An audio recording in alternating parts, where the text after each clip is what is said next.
From season ওয়ানের একটু একটু করে আমরা একদম লাস্ট পর্বে চলে এসেছি। মানে আজ আমি 9 ও 10 নং পর্ব এক্সপ্লেন করব। তো হেই গাইস, মিরাকল কটেজে আপনাদের স্বাগতম। 9 নং পর্বের শুরুতে বয়েড ও সারা তাদের অভিযানে বেরিয়েছে। পথে সারা জিজ্ঞেস করে তাদের ফাইনাল ডেস্টিনেশন কোথায়। উত্তরে বয়েড বলে সে এখনো জানে না, তবে তারা সামনের দিকেই আগাবে। তারা আরো আগাতে আগাতে একটা গুহার সামনে এসে পৌঁছায়, যেখানে বয়েড স্টোনগুলো পেয়েছিল। তারপর তারা সেই গুহাতেই রাত কাটানোর সিদ্ধান্ত নেয়, কারণ সন্ধ্যা নামার আর মাত্র 2 ঘন্টা বাকি আছে। পরের দিন সকালে তারা আবার সামনের দিকে হাঁটতে থাকে। পথে সারা বয়েডকে প্রশ্ন করে ওই অদৃশ্য শক্তি আসলে কারা, এবং কেন তাকে এই কাজগুলো করতে বলেছিল। উত্তরে সারা বলে সে এই ব্যাপারে এখনো কোনো উত্তর দিতে প্রস্তুত নয়, কারণ বয়েড তার অনুভূতি বুঝতে পারবে না যে সে কেন এই কাজগুলো করেছিল। সে মুহূর্তে বয়েড তার উপরে ভীষণ রেগে যায় এবং তাদের দুজনের মধ্যে ঝামেলা বেঁধে যায়। এক পর্যায়ে বয়েড শান্ত হয়ে সারার হাতের হ্যান্ডকাপটি খুলে দেয়, কারণ সে কিছুটা বুঝতে পেরেছে সারা তাকে সাহায্য করতে চায়। তারপর তারা আবার হাঁটতে থাকে। পথে বয়েড গাছের গায়ে অ্যারো চিহ্ন দিয়ে রাখছিল, যেন তারা আবার সেই চিহ্ন দেখে ফিরে আসতে পারে। এভাবে তারা কিছু দূর আগানোর পর তারা দুজনেই কিছু টুংটাং শব্দ শুনতে পায়, অনেকটা কাচের সাথে কাচের টোকা লাগলে যেমনটা হয়। তারা দ্রুত সামনের দিকে এগিয়ে দেখে একটি গাছে অসংখ্য কাচের বোতল ঝুলানো। আসলে সেগুলোই একটার সাথে আরেকটা বাতাসে টোকা লাগার কারণে এই শব্দগুলো হচ্ছে। তবে প্রত্যেকটি বোতলের মধ্যে একটি করে কাগজের চিরকুট, অর্থাৎ টুকরো রয়েছে। তবে প্রশ্ন হচ্ছে এগুলো কারা করেছে। তখন বয়েড লাঠি দিয়ে একটি বোতল পাড়ার চেষ্টা করে। ঠিক সেই মুহূর্তে ওই অদৃশ্য শক্তি সারার সাথে কানেক্ট হয়ে যায়। সারা যন্ত্রণায় ভীষণ চিৎকার করতে থাকে। বয়েড কি করবে বুঝতে পারছে না। বয়েড সারাকে বারবার বলতে থাকে তার সাথে কথা বলতে এবং ফোকাস তার দিকে দিতে বলে। তখনই সারা ভয়ানকভাবে কাঁদতে শুরু করে, এমনকি সে জ্ঞানও হারিয়ে ফেলে। সেদিন বয়েড সেখানেই তাঁবু ফেলে। সন্ধ্যা নেমে এলে বয়েড তাঁবুর মধ্যে সারাকে নিয়ে তাঁবুর দরজার সামনে ওই স্টোনটি ঝুলিয়ে দেয়। কিছুক্ষণ পর সারার জ্ঞান ফিরে আসে। তখন সারা প্রশ্ন করে তারা এখন কোথায়। বয়েড বলে তারা এখনো জঙ্গলেই আছে। বয়েড ওই স্টোনটি দেখিয়ে বলে তারা সেভ আছে। তারপর সারা বয়েডের হাতে কাঁচের বোতল দেখতে পেয়ে জিজ্ঞেস করে সে কি ওইখান থেকে বোতল নিয়ে এসেছে। উত্তরে বয়েড বলে হ্যাঁ, তবে সে বোতলটির মধ্যে একটি কাগজ পেয়েছে যার মধ্যে লেখা রয়েছে 1864, যার অর্থ তাদের দুজনের কেউই জানে না। তখন সারা বলে ওঠে তাদের এখান থেকে দ্রুত ফিরে যাওয়া উচিত। বয়েড জানতে চায় কেন। তখন সারা বলে এইবার তার সাথে একটি মহিলা কানেক্ট হয়েছিল। সে তাকে চিৎকার করে বলছিল তাদের দুজনের এখানে আসা একদমই ঠিক হয়নি, কারণ এখানে নাকি মনস্টার রয়েছে। তাকে আরো বলেছে তারা নাকি ভুল ছিল। তখন বয়েড আরো বেশি এক্সাইটেড হয়ে জিজ্ঞেস করে ভুলটি কি ছিল। উত্তরে সারা বলে সে জানে না, তার সাথে এতটুকুই কথা হয়েছে। তবে সে তাকে একজনের নাম বলেছে যিনি এর উত্তর জানেন।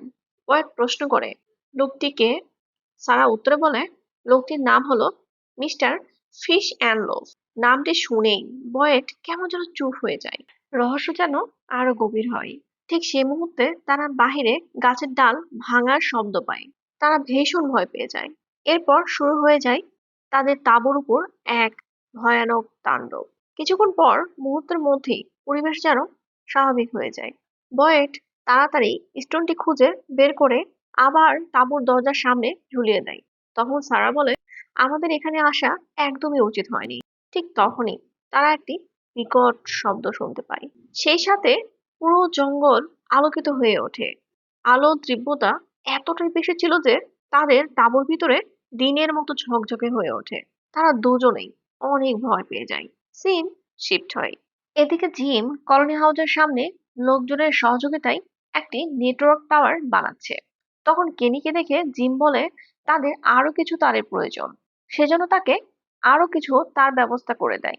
অপরদিকে জিম ও জেড অনেকগুলো ব্যাটারি সংগ্রহ করে ফেলেছে। কিন্তু তাদের যথেষ্ট পাওয়ার সোর্স নেই। তাদের রেডিও সিগন্যাল পাঠানোর জন্য আরো পাওয়ার সোর্সের দরকার। জেড হতাশ হয়ে চিৎকার করা শুরু করে দেয়। তখন জিম তাকে ধমক দিয়ে শান্ত করে। তখন জেড তাকে প্রশ্ন করে, সে অথবা এই শহরে কেউ কি ভেক্টরকে দেখেছে রাতের এই ঘটনার পর থেকে? উত্তরে জিম বলে, তার ভেক্টরের ব্যাপারে কোনো ইন্টারেস্ট নেই।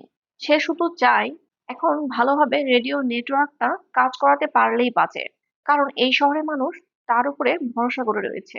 এদিকে বয়েড না থাকায় কেনি ঘন্টা বাজিয়ে শহরের মানুষদের জানিয়ে দিচ্ছে তাদের ঘরে ফেরার সময় হয়েছে। শহরের মানুষ সবাই তাদের বাড়িতে ফিরে যায়। অপরদিকে জেড বাড়ি ফিরে খাওয়ার সময় কেনির মায়ের সঙ্গে কথা বলছিল। সে সময় তার মাথায় একটি আইডিয়া চলে আসে। সেন আবার শিফট হয়।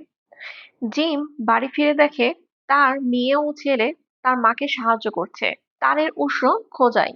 সেই মুহূর্তে দাবিদা কিছু একটার অস্তিত্ব খুঁজে পায়। আর এখানেই 9 নং পর্ব শেষ হয়ে যায়। 10 নং পর্বের শুরুতে পরের দিন সকালে জেড সোজা চলে যায় জিমদের বাড়িতে। সেখানে সবাইকে জেড দেখায় তারা কিভাবে আরো পাওয়ার এনার্জি বের করবে। জেড প্রথমে একটি ল্যাম্প নেয়, তারপর ল্যাম্পের সাথে আরো একটি ইলেকট্রিক ডিভাইস যুক্ত করে, তাকে সচল করে। অর্থাৎ এই ল্যাম্পের বিদ্যুৎ নিয়ে তারা ব্যাটারি চার্জ করতে পারবে এবং সেই সাথে সিগন্যাল পাঠানোর জন্য ম্যাগনেটিক ফিল্ড ও তৈরি করতে পারবে, অনেকটা মাল্টিপ্লাগের মতো। জিম বুঝে যায় তখন তাকে কি করতে হবে। মর্নিং আওয়ারে যেহেতু শহরের মানুষ নাস্তা করার জন্য ডিনার হাউসে জড়ো হয়, তাই সে সেখানে গিয়ে সবাইকে তাদের আইডিয়াটি জানায় এবং সেই মোতাবেক তারা সবাইকে তাদের ল্যাম্প নিয়ে কলোনি হাউসে আসতে বলে। এদিকে কেনি জিমের কথা মতো তার সংগ্রহ করার জন্য ক্রিস্টির কাছে যায়, কারণ ক্রিস্টি তার পুরনো অ্যাম্বুলেন্স থেকে তার বের করে দিতে চেয়েছিল। সে সেখানে গিয়ে দেখে ক্রিস্টি অ্যাম্বুলেন্স থেকে তার বের করছে। তখন কেনি কথায় কথায় ক্রিস্টিকে তার মনের কথা বলে দেয়। সে তাকে আসলে ভালোবাসে। তখন ক্রিস্টি তাকে বলে সে তাকে পছন্দ করে, তবে বন্ধুর মতো, কারণ সে এই শহরে আসার আগে একজনের সাথে এঙ্গেজ ছিল। সে ফিরে গিয়ে তাকে বিয়ে করবে। ক্রিস্টির কথায় কেনি ভীষণ কষ্ট পায়, কিন্তু ক্রিস্টি যেন না বুঝতে পারে, তাই তারগুলো নিয়ে সেখান থেকে হাসি মুখে চলে যায়। তবে ক্রিস্টি ঠিকই বুঝে যায় কেনি কষ্ট পেয়েছে। অপরদিকে দাবিদা পাবের মালিকের কাছে যায় মাটি খুঁড়তে শক্ত হাতিয়ার আনার জন্য। তখন পাবের মালিক তার স্টোর রুমটি দেখিয়ে দেয়, যেখানে বিভিন্ন ধরনের হাতিয়ার রয়েছে। দাবিদা সেখান থেকে তার পছন্দ মতো একটি হাতিয়ার পেয়ে যায়, যেটা দিয়ে ওই জিনিসটি বের করা যাবে। এদিকে কলোনি হাউসে সবাই ল্যাম্পের মাধ্যমে বিদ্যুতের লাইন বের করছে।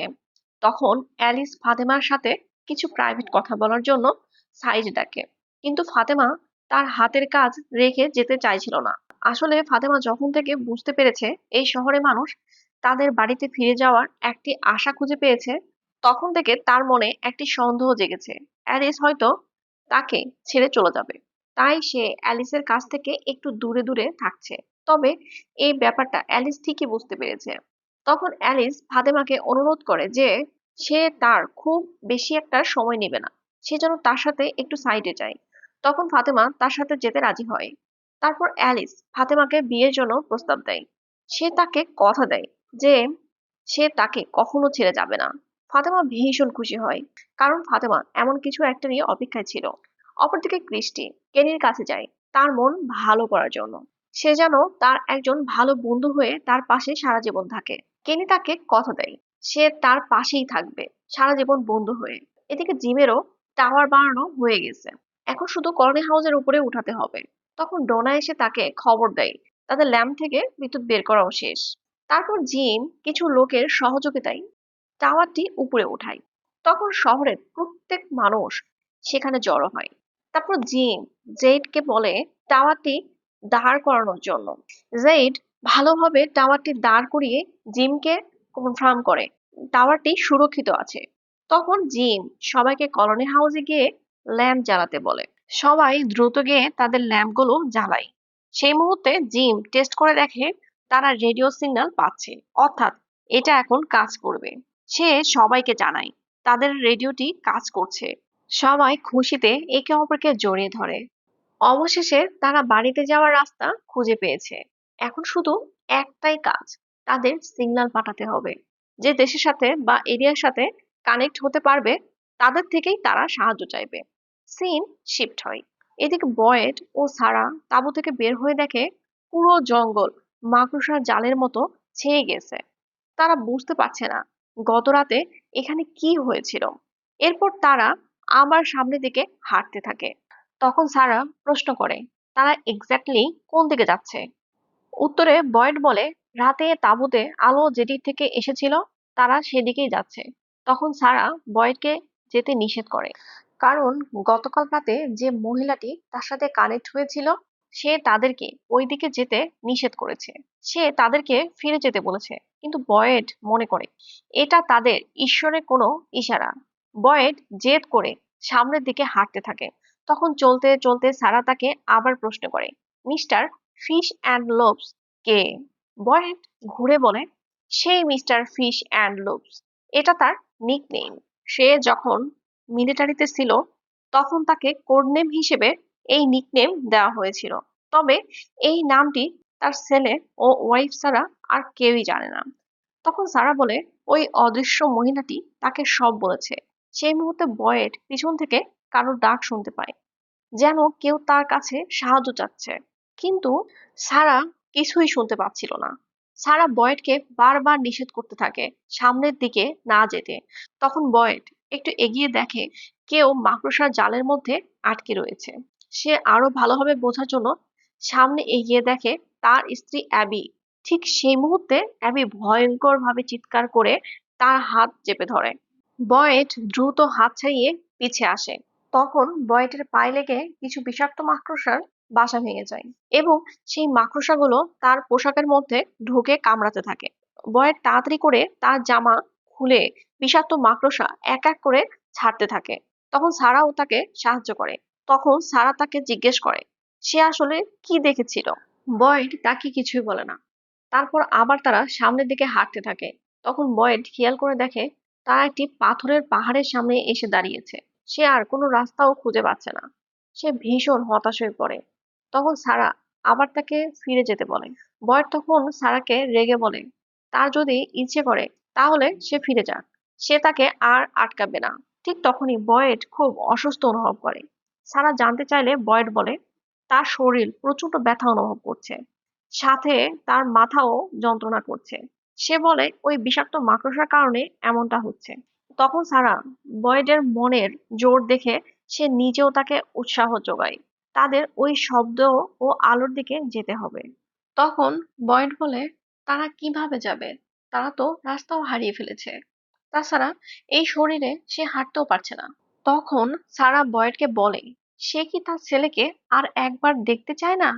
এবার বয়েড শক্তি পায়। সে আবার উঠে দাঁড়ায়। সেই মুহূর্তে তারা মেঘের গর্জন শুনতে পায়, অর্থাৎ কিছুক্ষণের মধ্যেই ভারী বর্ষণ শুরু হবে। তারা পাহাড়ে উঠতে শুরু করে, কিন্তু বয়েড কিছুক্ষণ রেস্ট নিতে চায়। সারা বলে তাদের হাতে একদম সময় নেই। ঠিক তখনই তারা আবার ওই বিকট শব্দ শুনতে পায়। তখন সারা বলে তারা রাইট ডিরেকশনেই যাচ্ছে, অর্থাৎ পাহাড়ের পেছন থেকেই শব্দটা আসছে। তারা আরো দ্রুত পাহাড়ে উঠতে থাকে। তখন বৃষ্টি শুরু হয়, তবুও তারা উঠতেই থাকে। এক পর্যায়ে তারা খুঁজে পায় ওই শব্দ ও আলো কোথা থেকে আসছে। তারা দেখতে পায় তাদের পাহাড় থেকে একটু দূরেই একটি ওয়াচ টাওয়ার। মূলত সেখান থেকে এই শব্দ ও আলো আসছে। তারা অবাক হয়ে যায়। এদিকে জেইড লক্ষ্য করে জঙ্গল থেকে কালো মেঘ ঘনিয়ে আসছে তাদের দিকে। সে তো চিন্তায় পড়ে যায়। এমন এখন তাদের কি হবে? সে জিমকেও জানিয়ে দেয় মেঘ তাদের দিকে ধেয়ে আসছে। সে যেন দ্রুত ব্রডকাস্ট শুরু করে। জেড এর কথা মতো জিম ব্রডকাস্ট শুরু করে দেয়। সে একের পর এক সিগন্যাল পাঠাতে থাকে, কিন্তু কোথাও কোনো রেসপন্স পায় না। বৃষ্টি শুরু হয়ে গেলে ডোনা তাদের ভিতরে যেতে বলে। সেই মুহূর্তে তাদের একটি সিগন্যাল কোথাও কানেক্ট হয়ে যায়। তখন জিম অতিরিক্ত এক্সাইটেড হয়ে জিজ্ঞেস করে সে কোথা থেকে বলছে। সেই মুহূর্তে লোকটি তাকে বলে সে কি জিম ম্যাথিউস। জিম লোকটিকে প্রশ্ন করে সে কে। তখন লোকটি উত্তরে বলে তার ওয়াইফের একদমই উচিত হয়নি বেসমেন্টের গর্ত খোঁড়া। এবার জিম একটু ঘাবড়ে যায়। কারণ লোকটি এত কিছু জানলো কিভাবে। এরপর জিম সোজা দৌড় দেয় তার বাড়ির দিকে। সেই মুহূর্তে রেডিওর সাথে কানেক্ট হওয়া ল্যাম্প গুলো এক এক করে ব্লাস্ট হতে শুরু করে। সবাই ভীষণ ভয় পেয়ে যায়। এদিকে দাবিদা পাথরের অস্তিত্ব পেয়ে তার হাতিয়ার দিয়ে সেই পাথর ভাঙতে শুরু করে এবং তখনই একটি ফাটল দেখা দেয় এবং মুহূর্তের মধ্যেই সে ভেঙে আরো নিচে পড়ে যায়। তখন সে লক্ষ্য করে তারের কোনো উৎসই নেই। তখনই সে লক্ষ্য করে তার পিছু থেকে একটি আলো তার দিকে এগিয়ে আসছে। সে একটু ঘাবড়ে যায়। সেই মুহূর্তে তার সামনে ভেক্টর এসে দাঁড়ায় এবং তাকে বলে, ওই সাদা পোশাক পরা ছেলেটি তাকে বলেছিল তুমি এখানে আসবে, তাই আমি আগের থেকেই তোমার জন্য অপেক্ষা করছি। তখন ভিক্টর বলে, এই জায়গাটা একদমই নিরাপদ নয়, তাদের এখনই এখান থেকে যেতে হবে। দাবিদার যেতে রাজি না হলে ভিক্টর লাইট দিয়ে দেখায় পাথরের গায়ে অসংখ্য চিহ্ন ও সংকেত, যেগুলো ওই ছেলেটি এঁকে রেখেছে। সেই মুহূর্তে ঘরের কাঠের ফ্লোর ভেঙে পড়লে ভিক্টর দ্রুত দাবিদাকে টান দিয়ে নিয়ে চলে যায়। জিম বাসায় এসে দেখে দাবিদা কোথাও নেই। সিন শিফট হয়। বয়েড আর হাঁটতে পারছে না। তখন ওই সাদা পোশাক পরা ছেলেটি সারাকে দেখা দেয়। ছেলেটি সারাকে বলে, তোমাদের এই মুহূর্তে একটা নিরাপদ জায়গায় যেতে হবে। তখন ছেলেটি একটি গাছ দেখিয়ে দেয়। তখন সারা আর দেরি না করে বয়েডকে নিয়ে দ্রুত ওই গাছটির সামনে চলে যায়। এরপর বয়েড গাছের মধ্যে এরপর বয়েড গাছের মধ্যে ঢুকে পড়ে। ঠিক তখনই বয়েড নিজেকে অন্য একটি জায়গায় আবিষ্কার করে। সে আগুন জ্বালিয়ে দেখে সে একটি পাথরের চার দেয়ালের মধ্যে আটকে গেছে। বয়েড সাহায্যের জন্য ভীষণ চিৎকার করতে থাকে, কিন্তু তার ডাকে কেউ সাড়া দেয় না। সিন শিফট হয়।